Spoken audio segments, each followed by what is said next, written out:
నీవు దేవుడిని ఎంత ప్రేమిస్తున్నావో నాకు తెలియదు గానీ, దేవుడు నిన్నెంత ప్రేమిస్తున్నాడో నేను చెప్తాను విను.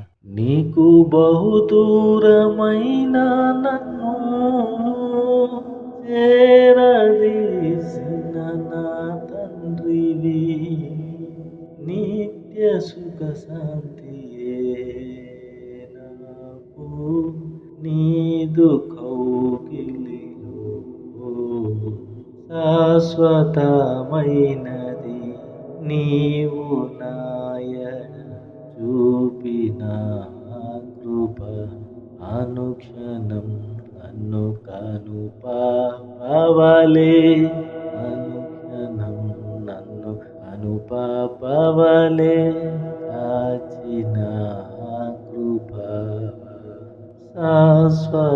శాశ్వతమైనది నీవు నాయన చూపిన కృప.